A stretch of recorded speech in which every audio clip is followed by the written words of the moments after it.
This is the episode I know a lot of you are waiting for. So are we. Can't wait to dive into the Wonderland Murders.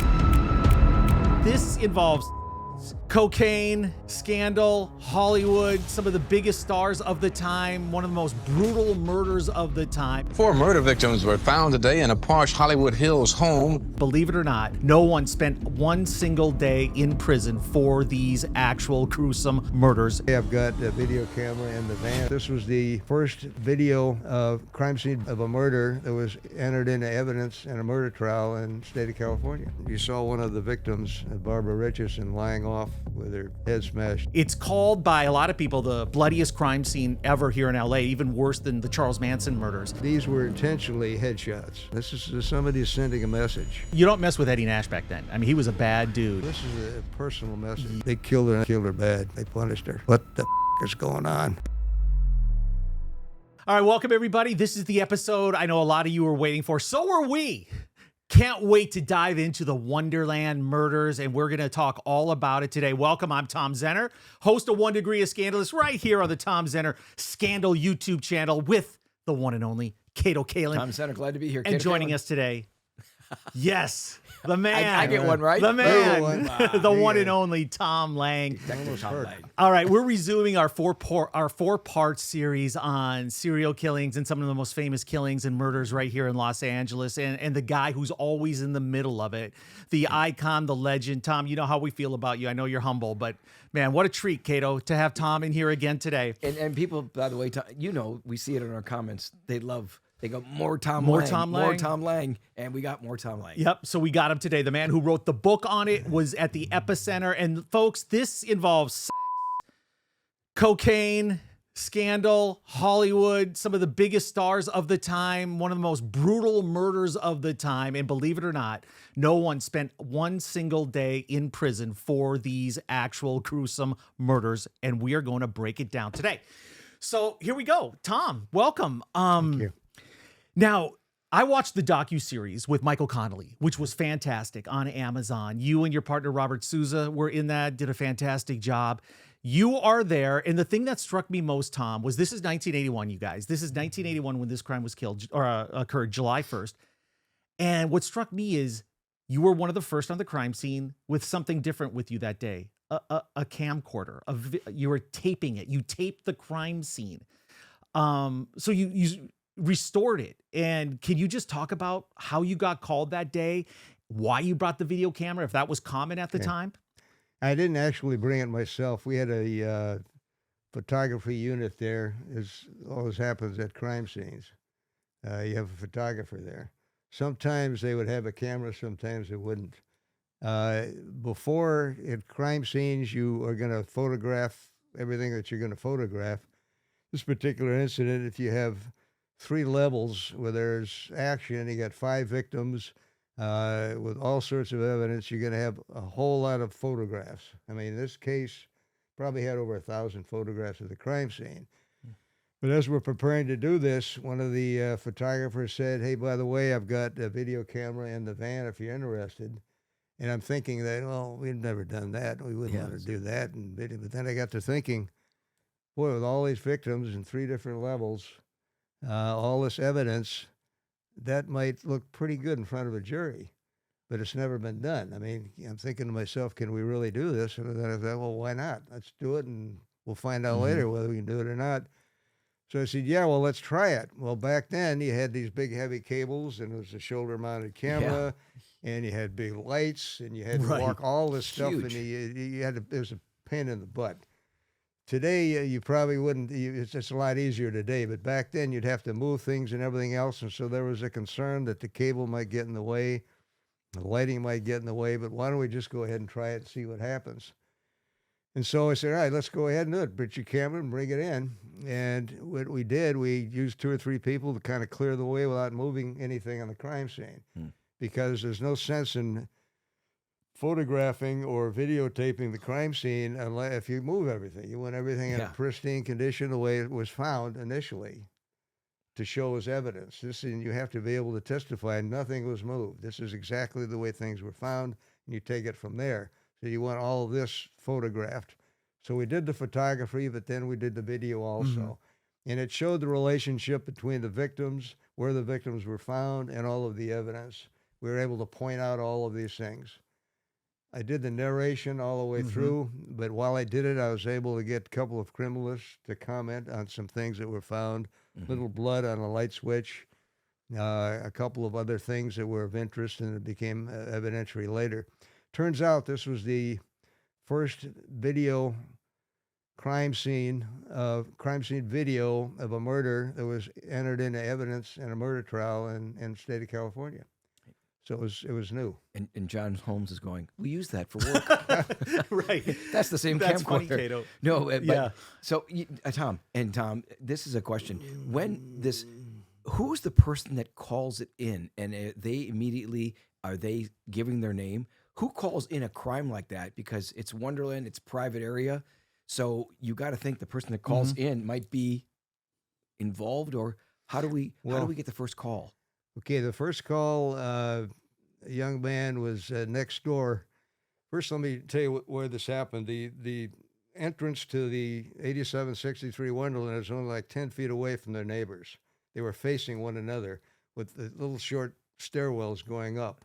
And you could actually, from here to that wall, which is about 7-8 feet away, see somebody very easily. So they were moving someone out of the neighbors next door, and the one mover thought he heard somebody moan because he looked over across from away and saw that the door was ajar at 8763.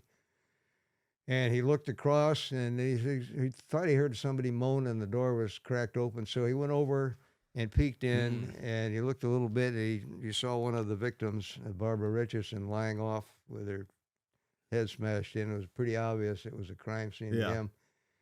And he ran back down in and he called the police. Sure. A young man named Bruce Fisher. Okay. He called it in, and when he was told to stand out front, stay away, and everything else. When the police first arrived, he was standing out front, and the police pulled up, and just as you said, they approached him, and he said, "Yeah, I called or something." For whatever reason, for whatever was going through the officer's mind, they handcuffed him, which is not a dumb thing to do. It's actually a pretty smart thing to do when you think about it, because you don't know what you have at a crime scene.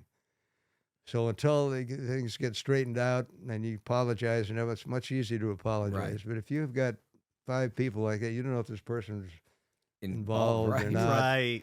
But unfortunately, the young man, a nice young man, he was an African-American.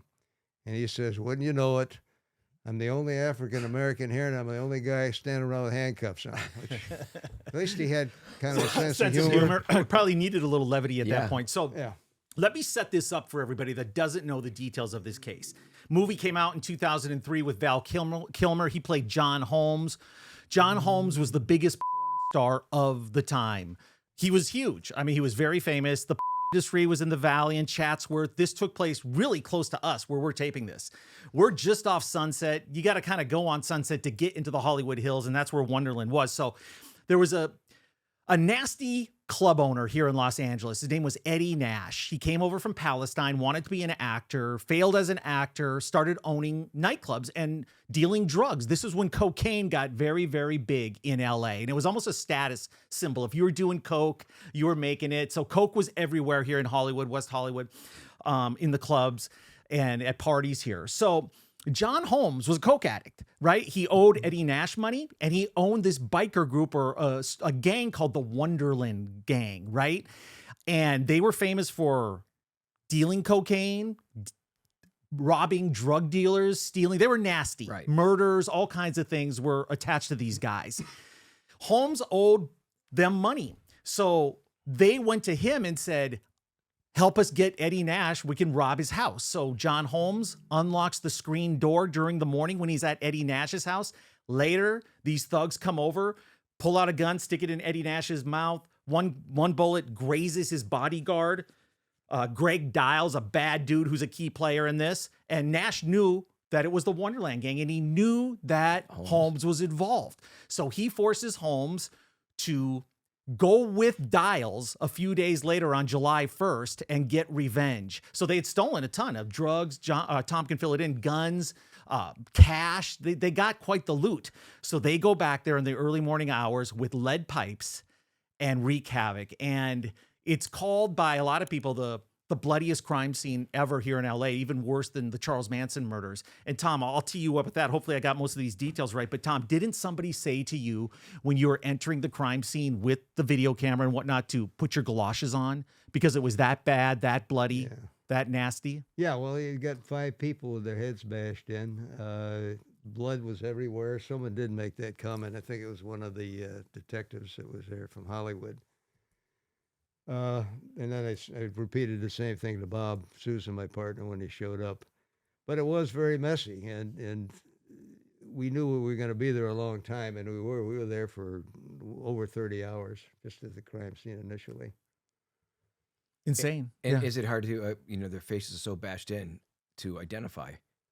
How do you have the light? Did they have their license on? How do you find? Because I understand when you're bashed, broken bones in your face, you can't tell who a person, what they look like. You're right. And these were intentionally headshots, with one exception, and that would probably be Billy Deverell, who was upstairs and actually fought back. But the other 4, they were all headshots, and for a reason. This is somebody is sending a message, and they wanted it to be just like you said, unrecognizable. Right. And I would say that Ron Launius, lying in bed, was struck numerous times, and his skull was just in pieces. And you can see the pieces. The woman upstairs, her head was actually flat. I mean, it was as flat as this piece right here. You couldn't tell anything about recognizing her at all. And that was all on purpose. There's no doubt in my mind. Sending a message, without a doubt. Yeah, you don't mess with Eddie Nash back then. I mean, he was a bad dude. And if you're in a gang, don't you think someone in there has a gun, or is it done?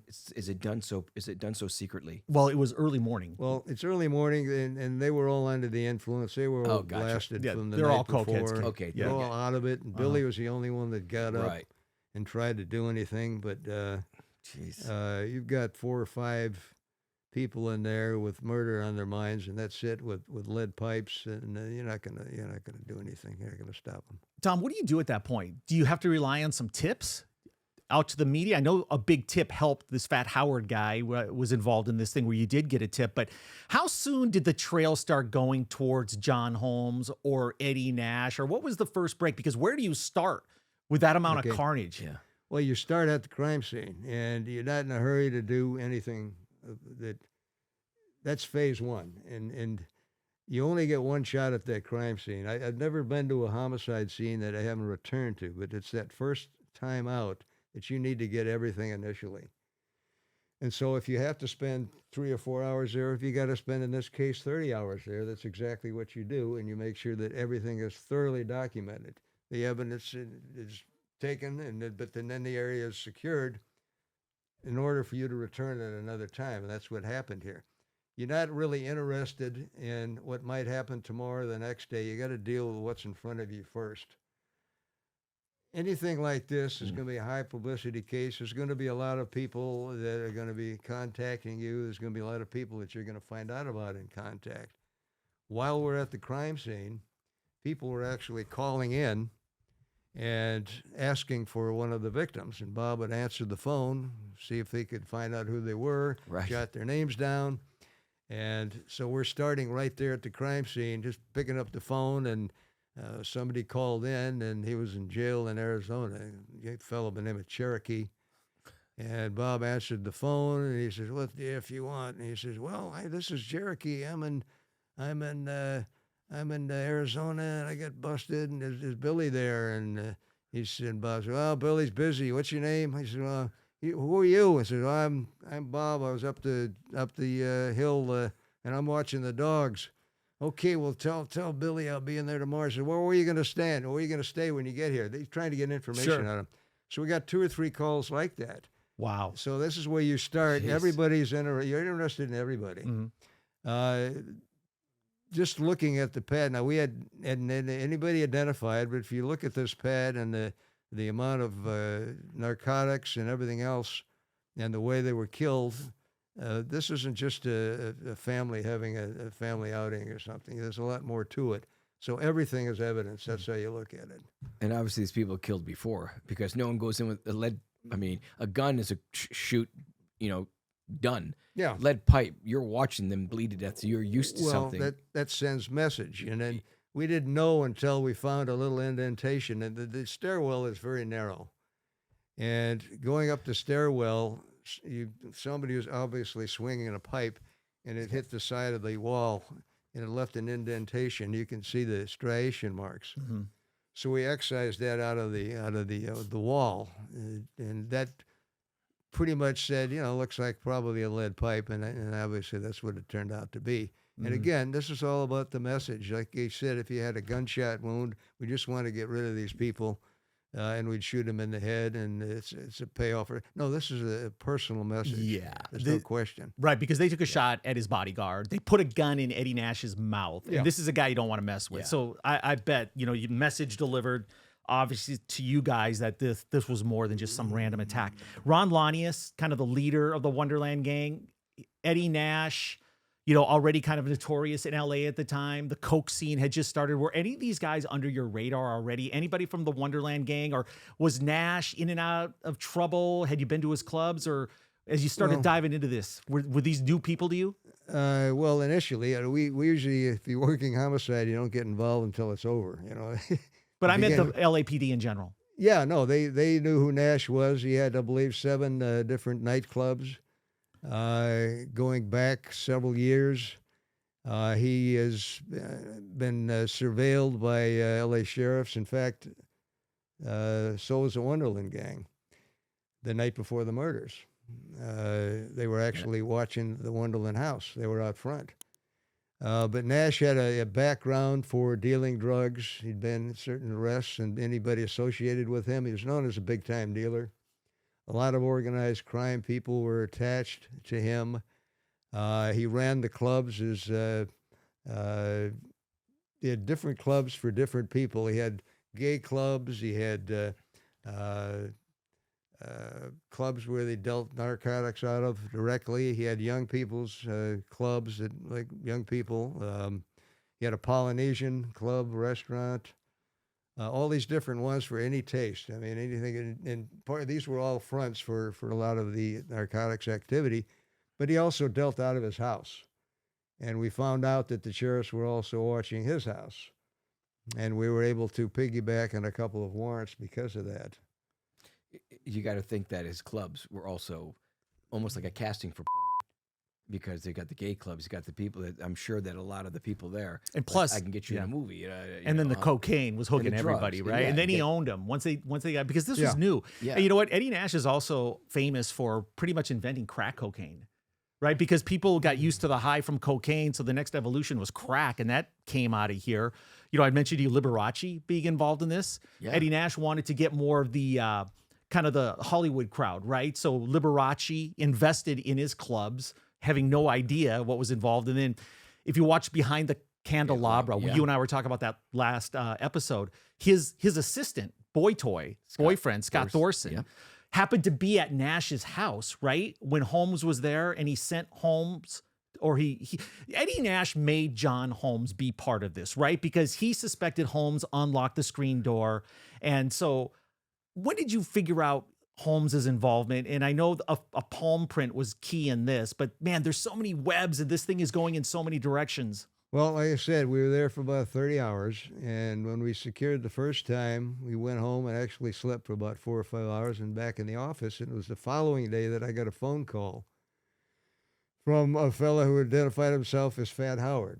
And I said, well, we're going to need a little more than Fat Howard. What's your real name? And so he told me. Howard Fat. And he says, I've got a guy with me who knows the victims, and he's very upset because his girlfriend, he thinks, was one of the victims, and he's with me now. And I said, okay, well, where are you now? He says, at home. And I said, okay, where do you live? He says, no, I'm at the house. I said, what house are you talking about? At the Wonderland house. I said, you're at the house where the people were killed? Yeah. I said, are you outside or what? He said, well, I'm outside, but my friend is inside. So I'm thinking to myself, it's still a crime scene. It's been taped off. We had a black and white watching it all night long, but apparently they split when the sun came up.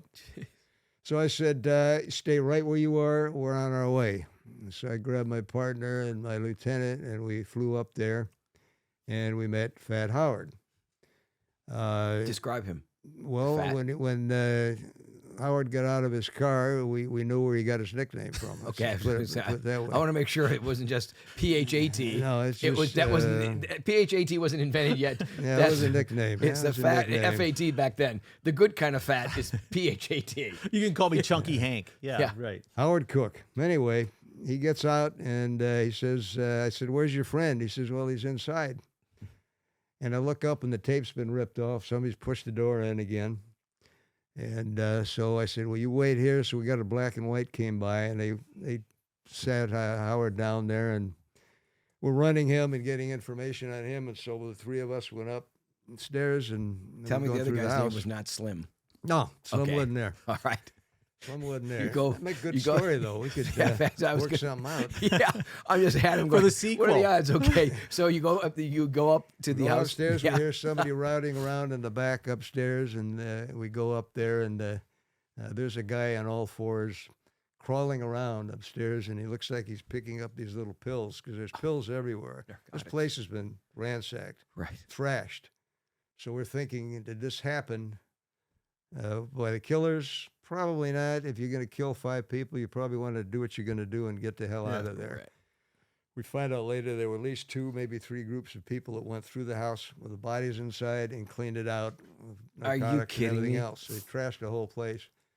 So anyway, he's in there and he knows this, and so he's grabbing these pills up and stuck them in his pocket, and he's hired in hell. And he's a biker type with the chain all the way back to the wallet in his rear pocket, and the way he's dressed. And David Lind is his name. We found out. He's, again, like I said, he's under the influence of something, and he's grabbing, so we draw down on him, make sure he doesn't have a gun or anything, and hook him up. And he says he's worried about his girlfriend who lived there. Yeah. And we find out his girlfriend is Barbara Richardson. Now, the media has found out one of the women lived. She's at Cedar Sinai. And she's lived. He thinks it's her, but it's not. Yeah. So that's no place to try to interview anybody at a crime scene. You want to get them away in your place, turf, your right. turf. Kind of like, this is your turf right here now. You feel more comfortable there. right. You know, and the other person presumably doesn't feel that comfortable, and that's what you want. But him being under the influence, that's the problem. Anyway, we get him down to the station, and we secure the area, make sure the black and white stays there. We tell Howard to drive down to the station. He says, all right, I'll take him down. I said, no, we'll take him. So we take him down to the station, and he's still blasted. And we get him in what we call the free and voluntary room. It's a little interrogation room. It's not always interrogation. Sometimes it's just an interview, whatever. Mm-hmm. We sit him down, and he starts talking about his girlfriend. Is she okay? I mean, how bad is she hurt? And everything else. All right, this is a badass biker. He's not a young kid. He's been around a while. We find out he's been in prison for over half his life. Oh. If you start playing games with him, he's going to disrespect you. You're not going to get anything out of him. So we want it straight out. We want him to know we're going to be straight with him. We want you to be straight with us. This is the first witness who knew the victims that we've had. He knows about This could be very important. Right. We find out that he was away. If he'd have been there, he'd have been one of the victims and everything else. And his girlfriend, he leaves his girlfriend behind. We want to get everything we can out of this guy, even while he's under the influence. So he wants to know, well, is she okay? I mean, you're going to see him. So the only way to deal straight out with someone is to look him right in the eye and tell him what's going on. Yeah. And I looked him right in the eye and said, David Barber is dead. Right. They killed her. Flat. He jumps Yes. up, starts screaming, grabs the chair, throws it against the wall. Wow. He's jumping up and down, but he's not doing anything to us. He didn't attack us. He's just letting steam off. He's under the influence and Right. everything else. He starts hollering and everything else. Then he empties his pockets, and all these pills come out on the in front of the table in front of us. So he grabs one. He says, "This is a rainbow," and he pops it in his mouth. And he grabs another one. There's a Christmas tree. So he's pounding all these things down. Bob and I look at our lieutenant jumps up, goes for his gun. I said, "No, you don't need a gun. This is okay. Just go out. He'll be all right." So he finally calms down, and then he starts crying. So we get him to calm down, get him to sit down.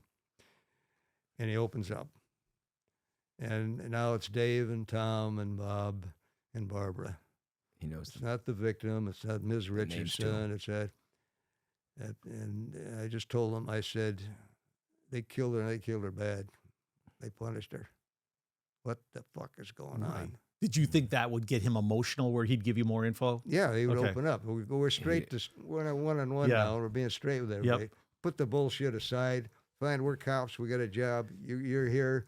Tell us what's going on because we're going to do something about this. Since he's under the influence, do you think some of it might be embellished, like he's going because he's under the influence? I mean, there's a chance that he's There's like, always a chance But he's this is your lying one or shot. embellishing, but Yeah. that's why you get Yeah. down and dirty with him. This is you and me talking now. We're Yeah. through the nonsense, okay?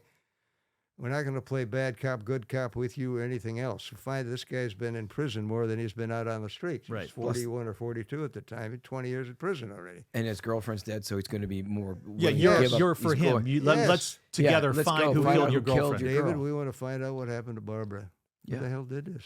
Tell me. Talk to me. Right, and you use her name because Yeah, it makes it and more. He goes through all right. this, and then he opens up. We get the John Holmes situation. He We brings get everybody who's there. He basically opens up everything. He says Holmes had to have something to do with it, something to that effect. I said, Holmes, what do you mean Holmes? Well, John Holmes. And Bob, you said, you mean the movie actor, the star, the movie star, the porn star. Yeah, He says, star asshole. No, he's a punk, or he's a fucking punk, this type of thing. And tell us about him. Well, he's found out about Holmes. Holmes has been scoring up there at the house. He's one of the group, but he's also been scoring at another guy's house, Ed Nash. I said, who's Ed Nash? He's a dope dealer. He lives over here in Studio City. We ripped him off a couple days ago. I said, what do you mean you ripped him off? he's part of it.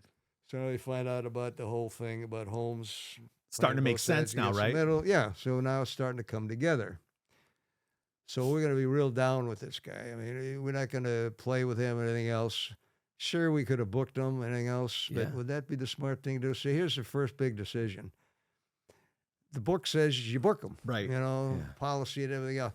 If you're dealing with this kind of person in this situation, you got to get rid of the book and do what you think is best. Gonna help You got to solve use it. your brains. Again, we used this the last couple of times I spoke with you guys out of the box. I get tired of hearing about that, but it's so true. Sure. Yeah, If you think it's right, then you're going to go with it. And I said, David, this is what we're going to do. We're going to let Fat Howard take you home and whatever else and get some sleep, but we need you to stick around because we want to get these son of bitches. You understand that? Yeah, he starts crying again and everything else. So we've got a pretty good rapport, and he's being honest with us. He probably is now respecting us, and he's doing that because we're respecting him. I don't care if you're a dirtbag biker, dope dealer. I don't care. We want to find out what happened, and there's only one way to do it. And we're going to give you a little break here. We're not going to put you in jail or anything else. You've had enough grief, yeah, and we want to find out what happened to Barbara. It's all about Barbara now. yeah.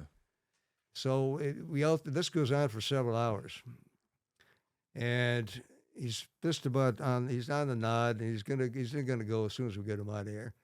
So we tell Howard to get him aside. I said, Howard, you're in this one way or the other. We're not interested in your background. Of course, we were. Right. We want you to help us out here with David. We're going to have to get a hold of him maybe the next couple of days. We got to get all this stuff together, and then we're going to get back to you. So he gives us all this information. He seems straight out forward. He's dealing with these people, and Lord knows what he's doing on the side. We'll find out eventually. Again, like the book, there's no angels in hell. We know what's going on. Yep. Fine with us. That's what we do for a living. We just got to find out, and it shouldn't have happened.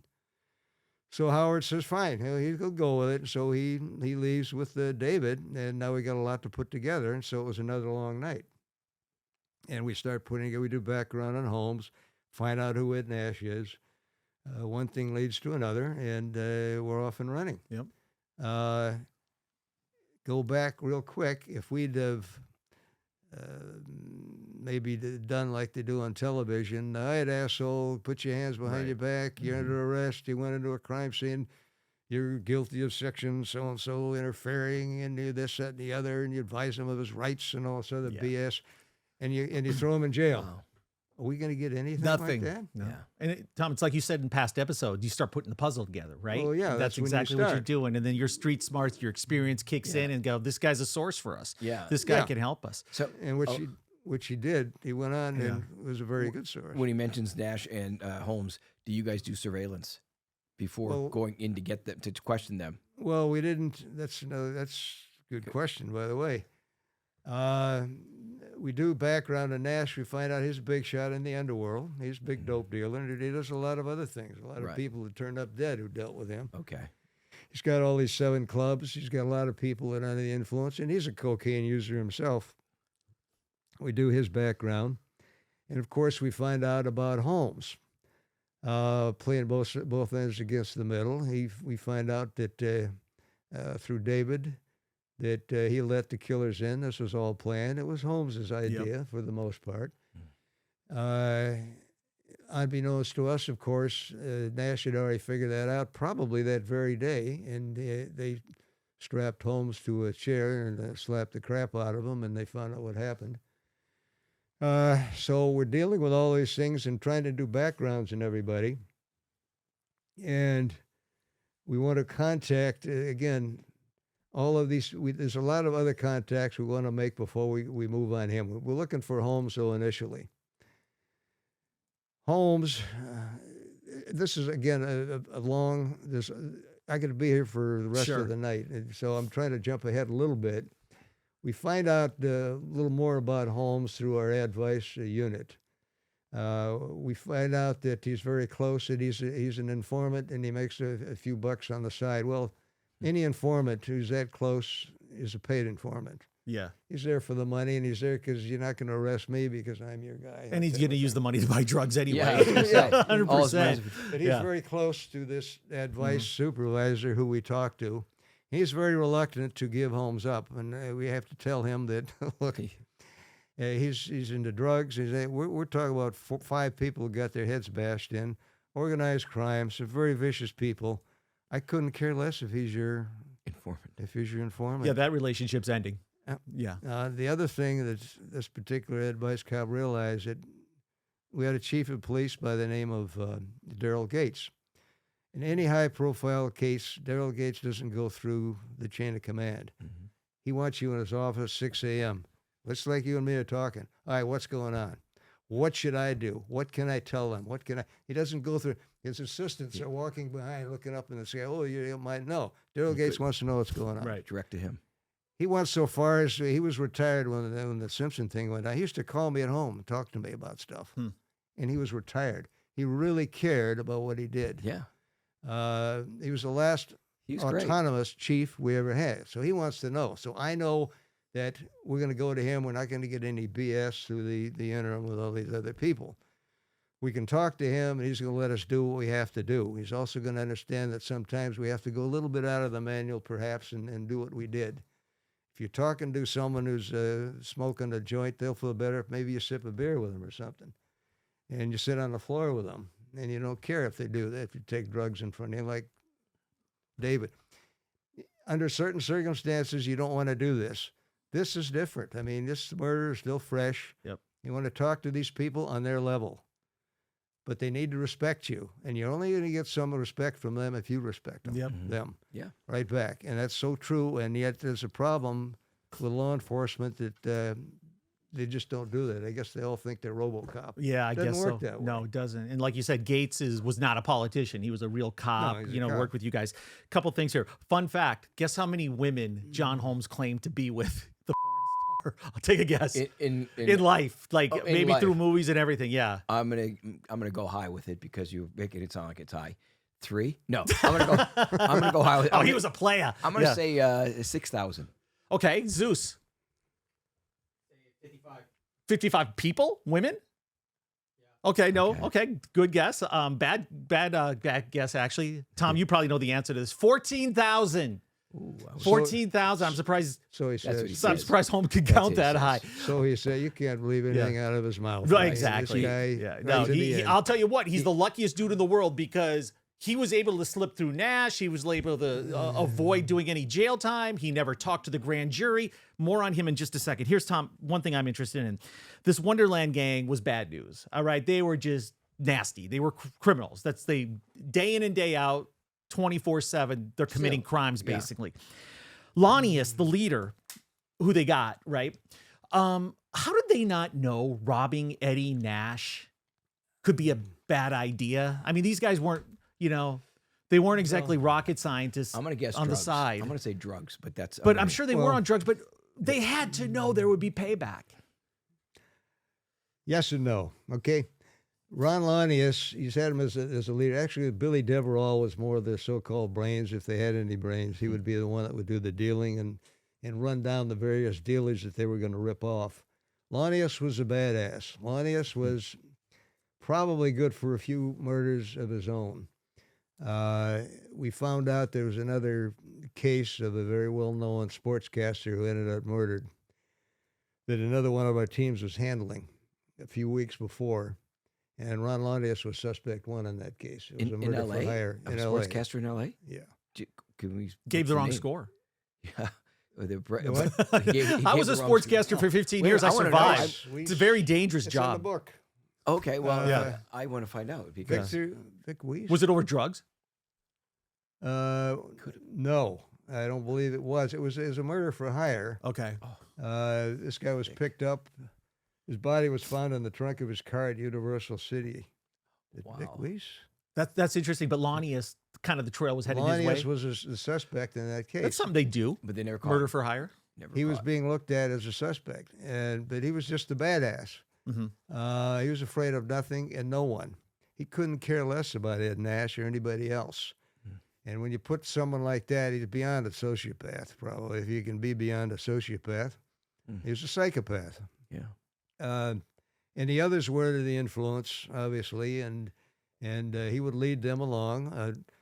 David Lind was one of the robbers, along with Deverell and Lanius. The other guy was out in the car, driving the car, getaway car. He wasn't that much of a badass. It's Tracy McCourt. But the three of them were under the influence, and they were all badasses. And being Ed Nash and being a big dope dealer and everything else, they couldn't care less. It was a score and what they were going to get, and they knew they were going to get something there because of Holmes. Holmes told them everything that they were going to get. They disrespected Holmes. Lanius hated Holmes. Holmes was terrified of Lanius because he was a badass and had killed at least one or two people that he was aware of. That's why when we found Holmes's left palm print over the body of Lanius, who wouldn't let him in his room, that made him a suspect in my mind for that and a couple of other reasons. But Holmes was terrified of them, and they couldn't care less how bad Ed Nash was. They were going to do him, as simple as that. Yeah. And Holmes is probably thinking, I've got to kill this guy. He's got to be dead, otherwise they're coming after me. Well, so he's making sure. Lanius wanted to kill Nash and Dials and another young girl by the name of Jamie McGuan, who was there when they ripped him off.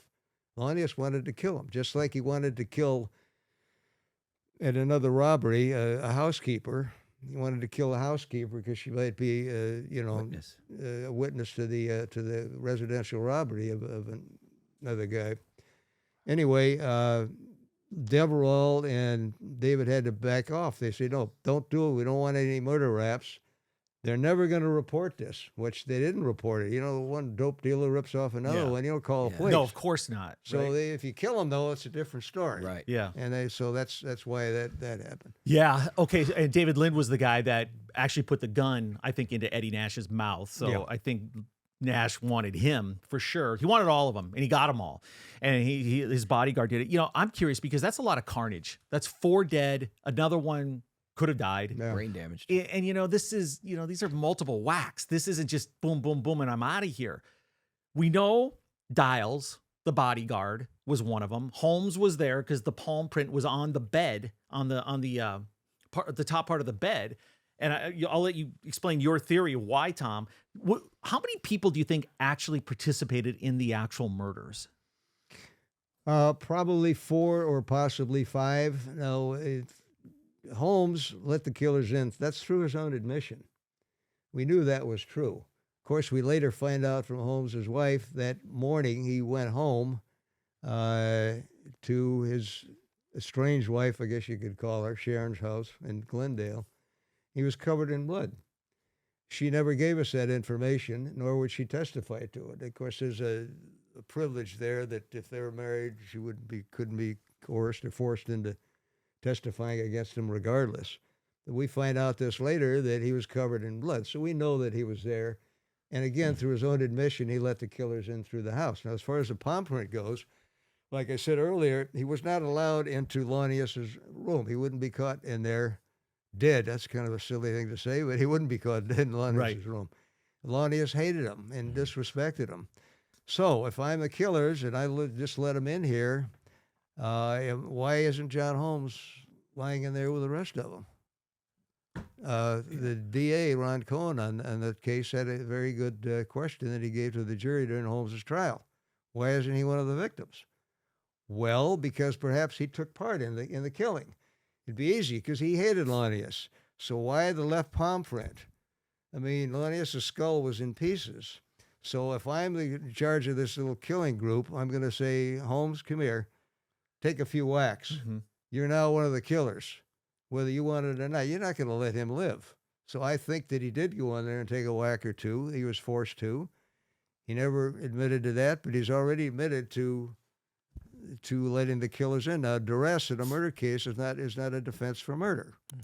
If he was under duress, which he said he was, and his attorney said, that's not a defense of murder. So he was well into this thing, and that's why we had a good case, I believed, on Holmes. Of course, he was acquitted. Now, that's another story. Yep. So Holmes eventually gets arrested. Was the palm print enough to arrest him? I would say no. It's still circumstantial evidence, but it's damn strong when you put that with the fact that he's already admitted he was there when it happened. Yep. And he let the killers in. Now, if we had Sharon who was going to testify against him, she drew a bath for him. He was all shook up, very upset and full of blood when he went back to her house in Glendale. If we had her testify to that, that certainly would be a big deal. Yep. His background would be testified to and everything else, and there was no doubt in my mind that he should have been convicted. But any celebrity murder, we're all aware of that. You're going to have a hard time convicting that celebrity of anything, even though he's a porn actor. What was the estranged wife's job? What did she do? Sharon was a nurse. She was a nurse, but I wouldn't call her a high performance nurse. I wouldn't think she was in the ER or anything. I think she was a law registered nurse. I don't think she was it's amazing employed that she went to at the time. So she had to know. She had to know. That was pretty violent. That's not your blood, I John. think the husband's going to, or the estranged wife, even relationship's going, how did this happen? He's not going to tell her the truth, maybe. She was not a strong woman. Okay, it's as simple as that, and that's why they were married. And there's other stories that would involved with her that we did a background. Again, we're jumping around here because we don't have 8 hours. But exactly. But we're doing, I think, a pretty good job of telling the story. Yeah, it's interesting because these characters are all, these are all people that would, how bad attracts bad, and how like the Fat Howard and his buddy Dave and Holmes, and it's just amazing that at some point with the bad and something horrible will happen, and murder, and it's all connected to cocaine. Most of it, a lot of it, they're all hooked. They're either selling it, using it. Even Scott Thorson. The reason he was at Eddie Nash's house is because he was hooked on cocaine, and he was over there to buy a pound of cocaine. A pound. That's, so to get him through however long. Liberace didn't even know he was doing drugs. Could you imagine John Holmes, though? Because if there's any survivors from Wonderland gang, they'll want to kill Holmes. And Eddie Nash, obviously sent him over there to get him implicated and get him involved. Sure. But then you got your hands on Nash. You got a chance to interview him once he was arrested. Well, yeah, we had a chance. Okay. Obviously, we're at a point you want to build your case before you sit down with someone like that. Number one, we'd be surprised if he talked to us.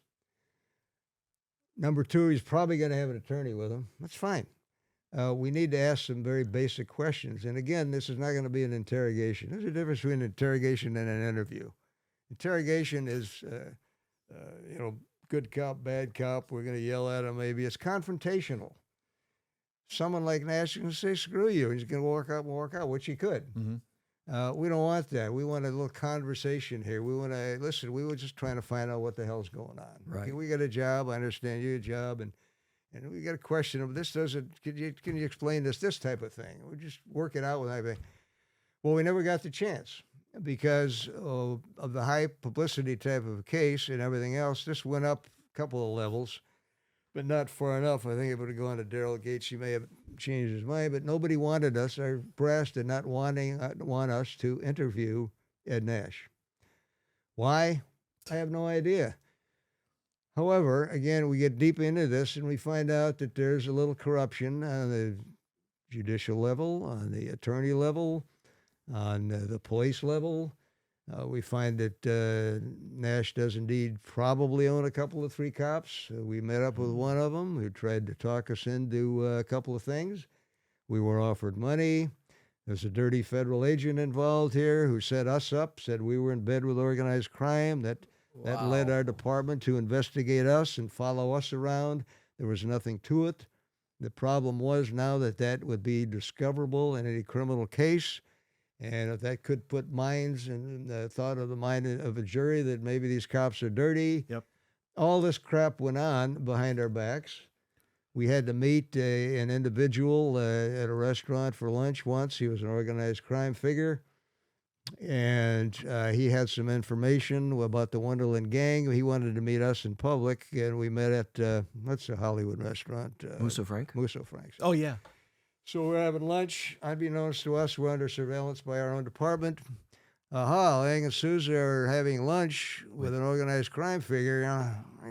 Oh. If you're working in organized crime murder, who are you going to talk to? Organized crime people, okay? Right. This kind of nonsense with this smoke, there's fire. This went on for a couple of months because of a dirty federal agent went to our chief of police and said we were dirty, which we weren't. Organized crime has a way to deal with people. First, you talk to them. That doesn't work. Then you pay them off. That doesn't work. Then you intimidate them. That doesn't work. Number 4, you don't want number 4. That's what happened to the Wonderland bunch. There's a regular process. Police are not immune to that, okay? We know because one of them came to me. We know Nash owned one who was an intelligence cop because he came to me with a plea to leave Ed alone and he'll take care of you. Plus, Ed himself had offered and that's us. got to just be pissing you off. It did. That you know is a crooked cop. And it slows you down. Well, yeah, and it's in my office, and he's sitting there. He's retired, and he's got his police badge hanging there. And I wanted to reach across and strangle him. Yeah. Right. Now, then I'm the bad guy, right? You can't do that. Now, how far are we supposed to go with this? You got to be very careful with these things because now we do search warrants. Underneath Nash's bed, I find all sorts of search warrants. When someone serves you with a warrant, law enforcement, they give you a copy of the warrant. Mm-hmm. They don't give you the affidavit. The affidavit lays out probable cause, witnesses, a lot of very important evidence in the case that you're dealing him with. You know, he's got all of these affidavits. Well, where did he get them from? He knows somebody in the police department. Huh. Yeah. It's as simple as that. And then you have somebody come up and make an offer like he made. You got a dirty Fed now, unbeknownst to us, on the Organized Crime Strike Force, U.S. Federal Strike Force, investigating Ed Nash and 21 other people for arson for hire, where there's a possible murder involved. This Federal Strike Force is involving them on this. Has been going on for 2 or 3 years. They're all under indictment. The leader, one of the supervisors, comes to us and says, we'd really like to find out what you got on Nash because we got this thing on him. I'm working this federal task force. He was dirty. Wow. He was dirty. Yeah. And it takes a while before you find that out. So none of this worked for us. Yeah. So this guy, Henry Askins, goes to the chief of police and says, Lange and Sousa are dirty because they couldn't buy us, they couldn't threaten us, they couldn't intimidate us. So now we're going to get you that way. That went nowhere, but it is now discoverable that they had this investigation internal following us around and everything else. That's how organized crime works. Now our people didn't understand that real well. And I've got the book. The book is this, it's about 3.5 inches thick of their investigation that went absolutely nowhere with phony informants, liars, and everything else. And here you're busting your ass trying to Well, solve that's this. And plus there's so many jurisdictions involved here too. So let's move it forward a little bit because Nash, you guys knew it was Nash or knew Nash was involved clearly. Yeah. So LA sheriffs had a search warrant, right?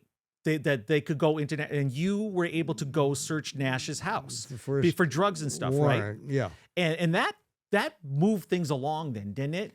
It opened Because you up, could come in guns a-blazing, right? You could just well, knock those actually, doors down. That actually happened. Yeah, right? It was a no-knock warrant. Yeah, it was on July 10th of 81. And it was a no-knock warrant with the SEB and the sheriff's office. They called us and said, by the way, we've been watching Nash. We know he's a dope dealer. We've got a warrant. We're going in with a no-knock. Would you like to come along? I said, I think so. And so we went there with them. It was early in the morning. You get there before the sun rises, and they get everything together. And they had their SEB there, their SWAT team. And they've got these long poles, these attachments. And the house wasn't circular, but it was a single-family dwelling, and it went all the way around. It was very large, and there were like 8 different points of entry they were going to make. And what you do, you set everybody up, and everything is being communicated, and they'll be triggered to go in, force their way in once we let off a bang grenade at the front door. It's very loud and smoke, and you can't see anything in front of you. So whenever the bang went off, I mean, they forced their way in through all this glass and windows. And so we heard it go off, bang, and there were all this screaming and hollering, and then the glass came in, and all of a sudden we hear all this shooting. Well, on the other side, the east side, Dials woke up with a 9mm, and he sees the sheriffs come in, he opened fired on them. They returned to fire with shotguns. And so we said, oh, hell, we're going to be here a while. There's something going on here. Nobody got hit. They took Dials down. One thing led to another. And we went through the house, and they recovered all sorts of narcotics, and of course, the weapons and everything else. That was with the sheriffs. And there were 2 subsequent services after that where the same thing happened, but no shootings at the time. Right. And where's Nash? Nash was inside. Yeah, they get him. Yeah. Funny thing on the first was one, he, though? Is he in the bedroom? he was in his bedroom sleeping. There was another guy, which this is the interesting part of this first warrant. There were a couple of girls in there. A fellow by the name of Amnon Baxian. Amnon Baxian, the Jewish fellow, was the so-called leader of the Israeli mafia, godfather of the Israeli mafia at the time. What is an Israeli mafia guy doing with a Palestinian? That's what I was just going to say. Partying like that. I mean, that The doesn't Gaza make sense. strip club. Yeah, well, that's very simple to figure. Business. We've talked about this before. Yeah, business is business. Money is money for them. Well, Amnon went for his 22 automatic, but he forgot that he left the magazine in his car. So he went for his gun. The sheriffs were coming in. He was going to open up on them. He's lucky to be alive. Oh, my God. But the magazine, he was so high and screwed up, he left it in his Mercedes. And so they took him down without a fight. They could have shot him. But With the gun in his hand, you think they would have been shot. But somebody didn't see it at the right time. Yeah, Like I said, there's a lot of smoke, a lot of confusion, a lot of noise, Don't people shoot, yelling, don't shoot. women screaming, shots being fired, everything else. So And your adrenaline's just got to be sky high, right? This is huge. yeah, This is like what's going there's next? shooting going on. And Amnon ends up going back to Israel because he booked his for a couple of things. Somebody ends up putting 8 rounds in his head, killing him. Right. So all these people are sooner or later they're going to end up with a very nasty end. God, there's so many crazy elements to this story. The LAPD had a task force, right? Yeah. So a lot of attendance at those meetings because they would play videos. Isn't that true? I mean, those were some of the highest attended meetings, and especially when they knew that the violations. Back exactly. then, That doesn't get enforced to the underage, extent that it does today. Right. Back then it was a different deal. But when you're dealing with organized crime and dope dealers and everything else, and that's an element, and someone wants to be an informant, then that's what you go with. And I'd mentioned John Belushi, Cato, right? Yeah, I said, okay, so it was Nash that supplied the cocaine that John Belushi overdosed on at the Chateau Marmont. So that's where he got. That's allegedly, or is no? This... I mean, it's pretty common knowledge that Nash was the kingpin of dealing, and they traced it back to him. Flip Wilson, Red Fox, Richard Pryor was, freebasing because that's where it elevated from snorting coke. That wasn't enough for them. So that's how they got into crack cocaine. But eventually you were able to arrest Nash for murder because of the palm print, right? Well, that was. Excuse me, Holmes for murder. yeah. Holmes for Holmes. murder. Yeah. Yeah. Well, Well, we had to find him first. You had to find him, which was Well, interesting because he was on the go, right? He split. He took off. We, of course, interviewed, like I said, families and everything else. And he was with one of his girlfriend. He took off with his girlfriend. We found out that she was from the Seattle area, and we contacted her family in Seattle. We sent a couple of, Bob went up there with another investigator to interview the family about it. Have you heard from your daughter? Because we know she's with John. They take off, and John knew that he was going to be wanted. He knew that things were coming together, so he took off. So they said, we haven't heard from her or anything else. And so for whatever reason, the investigators up there, Bob Souza and Frank Tomlinson, are very laid back. And both of them are very large, too. And they're very bright. And they just kind of made friends with the family to the extent where Dawn, the girl, her brother, respected that and liked him. And he said, okay, well, I'll tell you that I just heard from her. She's down in Florida. I said, well, we're in Florida. Well, we don't know where, but she's called us. In fact, I think I have the phone numbers because she called collect. Well, back then you got, when your phone bill was all on there. So they gets the phone bill. It shows these Dade County numbers down in Florida. This is a pretty good start. This is only a few days old. Yeah. A little over a week old, I think. So I end up going down there with the Frank Tomlinson. Bob was, we had to leave. If you get somebody like that, you got to leave one guy behind. Other people are going to get involved. There's so much going on with these types of things. The brass has to be in knowing everything that's going on. Anyway, I go down there, and it's kind of an involved story how we find her, but her brother meets us down in Miami. We put him up. He says, I've got a family here where I went to school with them. Went to school with the son. Let me see if I can talk to them and see if they know where she is. So he said, all right, fine. So that's where we start. Meanwhile, we contact the local PD and say, we're down here. This is what we're looking for. So we end up, they give us somebody to work with us, which is good because we have no authority down there at all. Even as police officers, we have no authority. But they do. So they know who we're looking for. They know it's a high publicity thing, and so they're giving us a lot of help. So the brother goes to this family, and yeah, we just saw her the other day. She was by here with a girlfriend, and she's doing fine and everything else. And what are you doing here? He said, oh, I've had it, with my family. He lied to him a little bit. And really a good kid. He went along with everything. Without him, we wouldn't have had this break. So he's saying, in fact, well, she was here with one of her girlfriends who was a striptease dancer at the Aquarius Club on 8th Street, Tamiami Trail. I went to high school in Coral Gables High School. It was about 2 blocks from that, where I lived, from that exact, the Aquarius strip club. Went to high school there in the early 60s. Who did you? Me. You? Oh, Yes. my goodness. So, I know what they were talking about. It's in this a little more to it, but yeah, I knew who the club was. It had been there forever.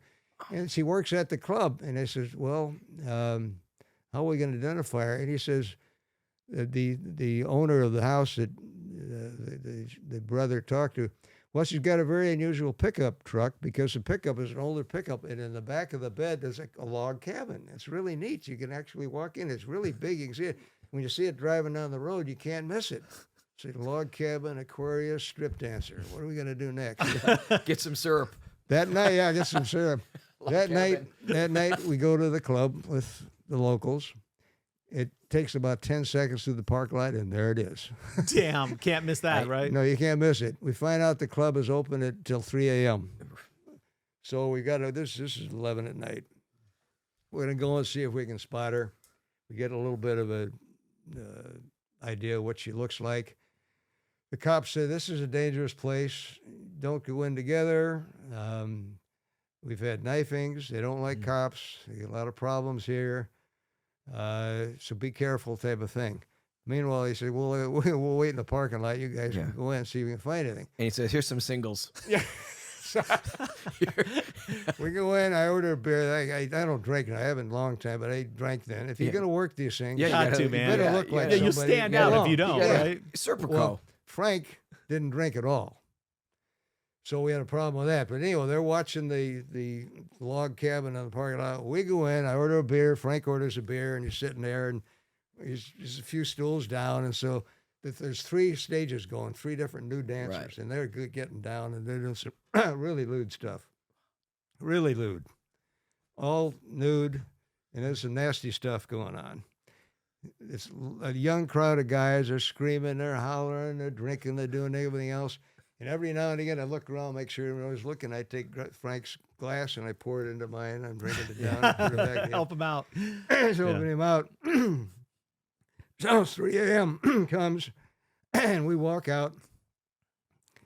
Just as we walk out, we're going to sit on the van with on the pickup with the locals.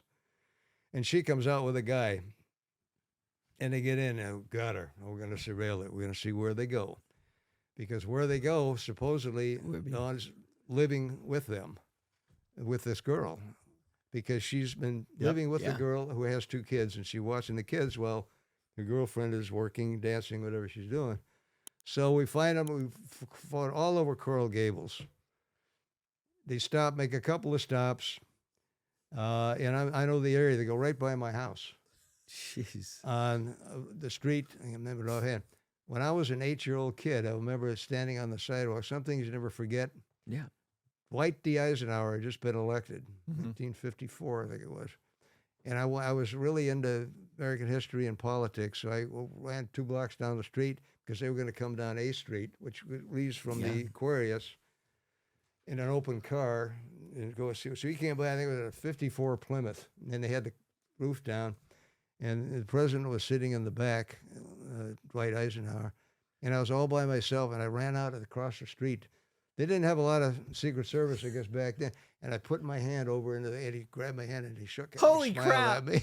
And then Eisenhower? Yeah. and then who knows? Eisenhower. That is You know, amazing. 30 years later, you're chasing a porn star murderer down the same street. And right here, he's just driven by, and I put that in the book. Oh, my God. I never forgot about that. That's great side story, too. God, I Yeah. wonder if there's a photo of that. That would be amazing. You never think about that at the No, time. but someone might have not Yeah. you taking it, but someone might have got that shot Yeah, well, somewhere. he just come down to visit, and they just left Miami International. They were going down into Coral Gables, and I never forgot. Crazy. Anyway, we follow this truck all over the place, and they finally settle. They go down to a Denny's, and they meet 3 or 4 more guys there. Now it's like 4:15 a.m., and they get in there for about 30, 40 minutes. Obviously, they're getting something to eat. They come out. The guys, there's about 3 guys there. They get in their cars. She gets in the truck. Now she's by herself. She dropped the guy off at another spot in Coral Gables, on the street that I lived on. They come out, so now we're following her, and she goes into a place about 10 minutes away and parks. The Christmas lights are out. This is right around December Of 81. the 1st of 81. Yeah. And so we see the Christmas lights go out. Bang, we got it. This is her. She's inside. Boom. Holmes's girlfriend is inside. So how are we going to handle this? It's now like 5:30 in the morning. Well, we haven't slept in a day or so. So we go back to our hotel, and we're going to get a few hours sleep. We're going to meet up with the brother. We're going to go back here and door knock her and see if she'll talk and set something up. We go back to the hotel. The sun's just, starting to come up a little bit. And we get braced by the security. So what are you guys doing here? I said, well, we got a room here. We're coming out at 5:30 in the morning, quarter. So he wants to know what we're doing there. Our key isn't working. So the security gets on us. We had to identify ourselves, and that wasn't good enough. They locked us out because there was a problem with the credit card. Long story, but nothing. So we finally get into a room. We got about 3 hours of sleep. Wayne was the brother's name. So we get 3 hours of sleep. We go back. We pick Wayne up and say, "This is what we're going to do. We're going to drop you off. Go in there. Yeah. Talk to her." I said, "Listen, I came down. I lied to you. Why I came down? There's a couple of cops who want to talk to you." She says, I can't go anywhere. No, he didn't say that first. He just said, let's go for a drive. Let's get some beer. And we want to talk, see old times. I'll tell you how the folks are. And they're fine. She said, but I can't leave until 4 o'clock because I'm babysitting the girls. He says, okay, I got a rental. I'll come back. So we'd gotten Wayne a rental. He comes back at 4 o'clock. He goes in. And the plan is you guys go out and take a slow drive. And there's a park about 5 miles down the street. It's a large park. Pull into there, drive towards the park, pull into there, we'll be behind you. In the meantime, as you're driving, tell her that you're being followed by 2 cops from LA, try to break her in a little bit and see how she does with that. And we'll see what we can talk to her. We'll start, maybe she'll tell us where Holmes is, because we don't still know what Holmes is. He's down there somewhere. Wow. So he does this, and they first stop at a stop-and-go market, some market. She runs in, grabs a 6-pack of beer, and comes out again. That's good. They're talking. They're going to have a beer or something in the park. But he hasn't told her anything. So while they're traveling towards this park, he's supposed to tell her something. The cops are behind us. So we know when that happened. We're driving down the street, and all of a sudden she goes like this, and she's looking to the side and looks back, and she sees us back there. The gig is up. Yep. Yeah. So she's pissed off. So they pull into a park, and we stop behind them. And I get out, and I start walking towards her, and Wayne gets out and comes back. Oh, she's really pissed at me. Oh, she's upset. Well, she hasn't gotten out of the car yet.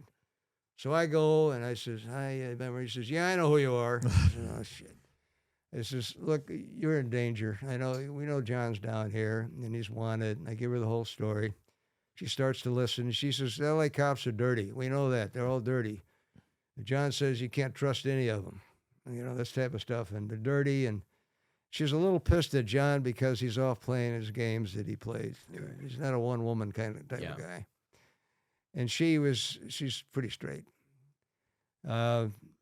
She says, well, how do I know that I can trust you? And I said, well, we came all the way down here. If you don't think your life is in danger, fine. You know what happened to those 5 people. That's all you had to say. You know this, you know that. That's how bloody John was. He says, okay, let me think. So, all right, I'll go back to my car. So I did. About 1 minute later, she comes walking up. He says, okay. He's at the Fountainhead on Collins Boulevard, room 41. Boom. Wow. I says, oh, really? Okay, well, thank you very much. And she says, what should I do and all this? I says, don't worry about it. He says, by the way, he parked his car across the street. It's my car that he has. It's been painted so nobody would find out. You can paint a car, but the license number doesn't change, So Right. We have that, and so we say, okay, we're going to get in touch with you. Wayne, thank you very much. This kid, hadn't been for this kid, we wouldn't be able to find him. So this is what we're going to do. We're going to set up on the Fountainhead. We get about 8 guys from the locals, and we set up a 360 around. This is right on Collins Boulevard, if you're familiar with South Miami Beach. Sure. South Beach, not quite all the way south. This is in a cheaper area. Okay. The Fountainhead is an older, cheaper place. It's right on the ocean, so it's the ocean side. Sounds like Fontainebleau, but it's the exactly. Fountainhead. That's The the cheap one. takeoff on that. So I sit up across the street with one of the locals, and we've got people on the street. Frank is walking back and forth because he doesn't know Frank. And so we're ready for a long night. Where we are, there's an opening to room 41. You can see where it is. There's a room next to it where the door is wide open, and there's music coming out of the room. Hey, Tom, he's wanted at this point. Like, he's your wanted, guy. No, he is wanted, but he's got a couple of grand theft warrants that we're using. We're piggybacking off of the warrants, felony warrants. Okay. He's going to be booked for murder. We don't have a murder warrant yet. Okay. He's going to go with those felony warrants. Right, Should have grand thrown theft. it in. Again, there's a little good to fill it in because there's all these little things that I'm jumping around on. So we're looking. It's going to be a long night. Long night turns out to be about 3 minutes. Yep. And look, there he is. There he is. He's dyed his beard. It's longer. He looks really scruffy. His hair is all scruffy. He looks like he's lost some weight. He comes out. He's laughing. They're having some kind of a party next door. The hotel is closed formally, and he's got a job there doing some maintenance work. But there's no tenants in the hotel, no patrons, because it's been closed down. It's under construction, repair work, and everything else. So the sun's starting to go down. It's very warm. The doors are open. So he's laughing at somebody and waves to him, and he goes right next door into his room 41. So he said, we click, and this is, all right, we got him. I'm going to go over and get his ass. So we go over there and get around to him. Now, he probably doesn't have a gun. He's not the type that's Right. going to shoot, but I don't know that. Right. So I kicked the door and I got my 2-inch and I leveled it. And I said, John, I don't want to shoot you. He said, hey, what took you so long? You know, this Oh my God. Johnny Wad crap coming out. Exactly, the actor. So I went over yeah. and said, all right, we roll over. So he rolls over and says, yeah, what took you so? Put your hands behind your back. I cuff him up. No problem. He's all cocky and everything else until he finds out what's going on. So we figure he's fight extradition. He's not going to go. We book him in. The judge, this is on a Saturday. The judge shows up Friday night. This is on a Saturday morning. The judge actually comes in from home and has a special session for us. The media doesn't know squat, thank God. Nobody's copped to the media or anything else. So we got the judge. He's going to instruct him. You can stay here. You can go back to L.A. He waives extradition. Surprised the hell out of us. So we're in the car, and we're driving to the airport. And what'd you waive? He said, well, we got to go through this anyway and everything else. I said, yeah, we want to talk to you. He says, well, there's nothing to say, you know. It was Nash. Nash did it. You know, he did. Right, he started telling you everything. Tell me everything. He starts to open up. The back seat of a car, and you wait after you get waived extradition in Miami, coming back to L.A., you know, that's no place to conduct an interview. It's not on tape, nothing else. He says, yeah, so he gives all this crap, so this is good. We get him back to L.A. You fly with him, right? You get in the plane with him. Hey, what? You fly with him, right? Yeah, no, Sat he's right on the next plane to with him. us. Yeah, Boom. we're right next to him. Handcuffed. He was handcuffed. Was We he took him signing off the autographs? fence. Yeah. We took one of the judges. That's another story. Okay. Yeah. There's so many stories. Oh, no stories. kidding. So we, well, that already happened. Yeah, I know. God, I wish you would have picked him up in a log cabin truck. Yeah. Drive that across We, country. We get back, and Frank is gonna talk to him because Frank is on the plane with his Bible. I don't think anything. I read a Bible. I got one. But that's Frank does this all the time. Right. He's got the Bible wherever he goes, and he's reading the Bible. Holmes clicks onto this. You know, he says, "You read the Bible a lot?" He says, "Yeah." Well, you know, could I pray with you? Type of thing. So Holmes, I don't trust him. He says, all the shit is coming out. So he said, okay, well, we'll get back, you know, and we'll talk. So the plan is we'll have Frank talk to John for all the obvious reasons. He likes Frank. Yeah. He's honest. He's very quiet. He reads the Bible all the time. So what do we have? We have somebody going to talk to a multi-murder suspect, interview him as a possible suspect over the Holy Bible by himself, not being recorded in the captain's office with the door closed. How's that going to fly to a jury? How's that going to fly to the court? Not too well. Right.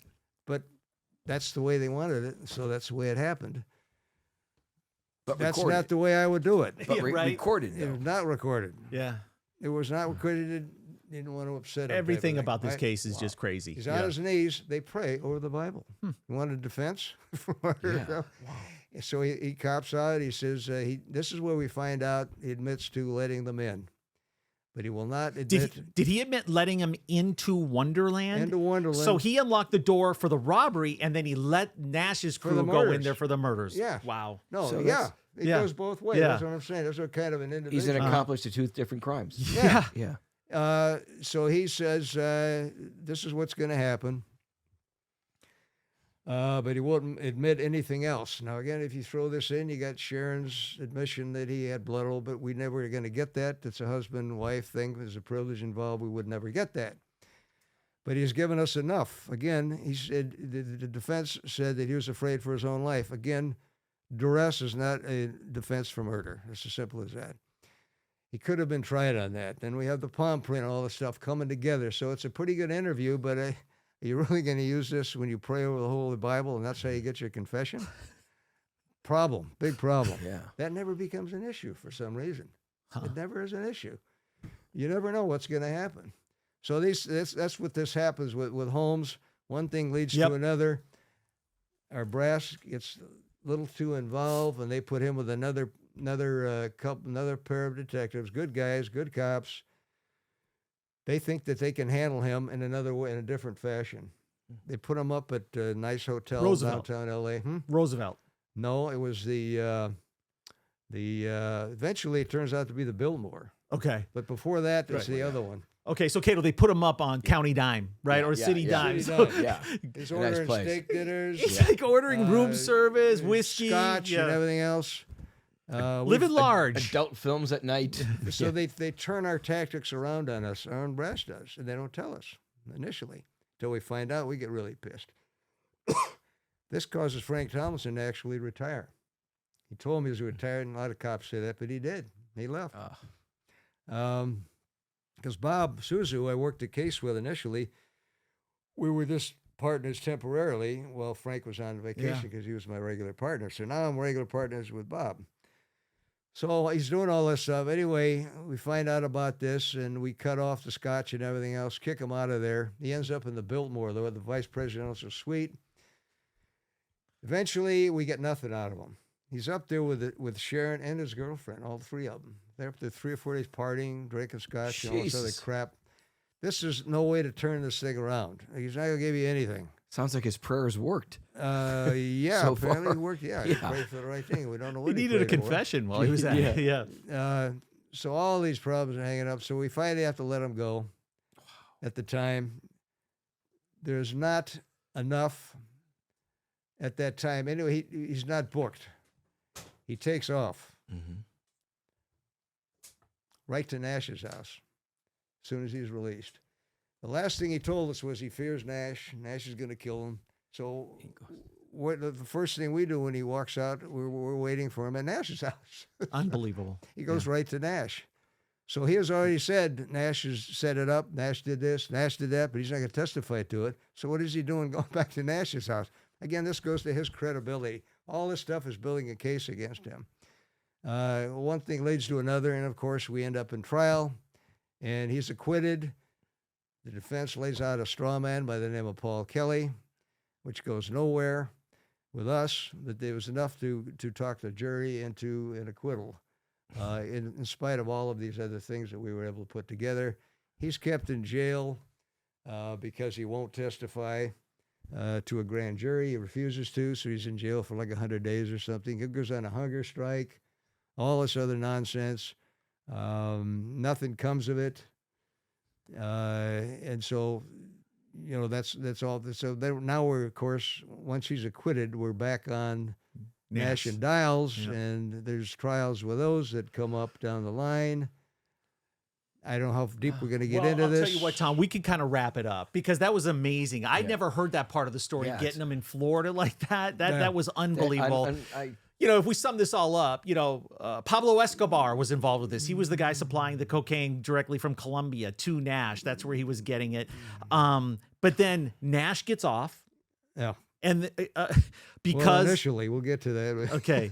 I mean, if we were to wrap this up quickly. So John Holmes doesn't get convicted of murder. Yeah. So he's done. He ends up dying of AIDS about 7 years later. Does he have AIDS, by the way, at this time, too? I don't think so. Okay. Probably a little bit later. And how many days was his trial? Another Was it irony, he over a went week? back to work in movies. He did. If he'd have been convicted and he went to prison, he'd probably still be alive today because he would have contracted AIDS. Yeah. And he ended up having sex with a lot of other actresses on stage, knowing he had AIDS. And one more thing, he kind of fancies himself as a wannabe cop. Like that was his character in a lot of his porn flicks. He was this Johnny Wad, this cop guy. Yeah. So, I mean, this is just totally beyond bizarre. Nash is the nasty one.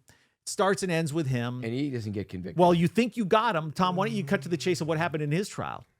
Well, there are 2 trials. The first trial, all this evidence was brought out and everything else, and it hung up 11-1 for guilt. It's hung up by a little 18-year-old girl from South L.A. who hates cops and everything else, who refused to deliberate with the other jurors.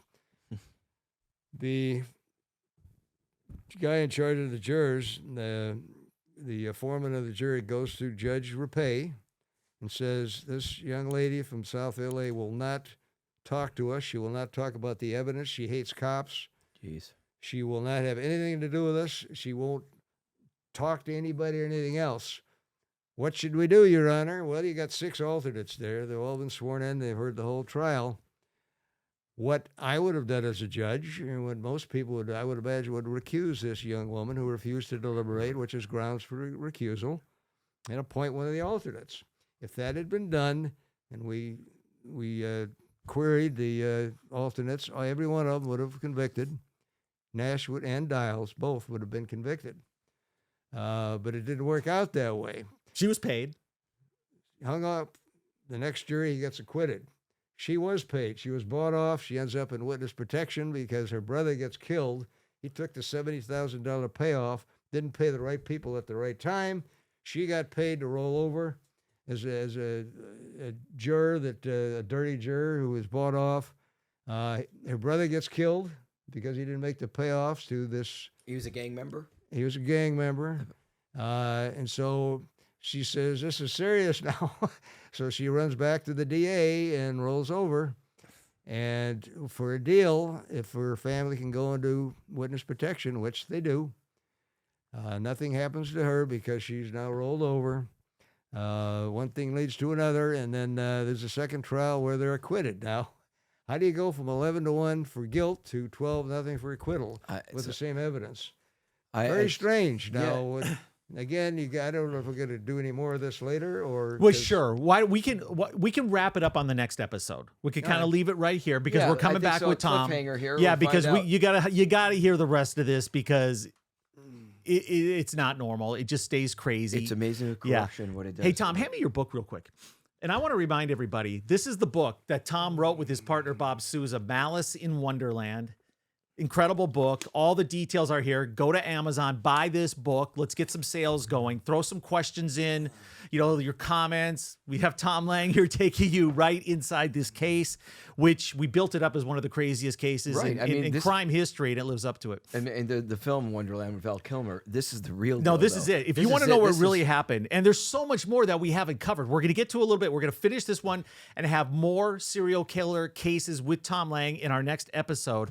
But hey, I think the moral of this story is porn is bad, drugs are bad, and crime doesn't pay. I think, is that true? For a while, crime will pay for a while, but in the end, everybody gets it in the end. Everybody gets it in the end. And if I could say something too, it's like, it's just, first of all, doesn't educate us, doesn't enlighten us, and it doesn't come in clear enough because I got really bad reception, Tom. I got this, I don't know what's going on. It just doesn't come in clear enough. And with that public service announcement from the one and only Cato Kalin, I think we'll say goodbye. Hey, see ya. Make sure you follow us on social media. We'll keep you updated on the next episode with Tom Lange. Listen to us on the audio channels that you subscribe to One Degree of Scandalous, wherever it is, iHeart, Apple, Spotify. Make sure you listen and subscribe to us. And the K-Train. Thank you. MTL, more Tom Lange coming More up. Tom Lange coming up. Tom, thanks so much. Sure. Round 2, we're going to wrap up this episode and more serial killers and more of the biggest crime cases in LA with the one and only Tom Lange. Thanks for watching, everybody. I'm Tom Zenner, and we will see you very soon.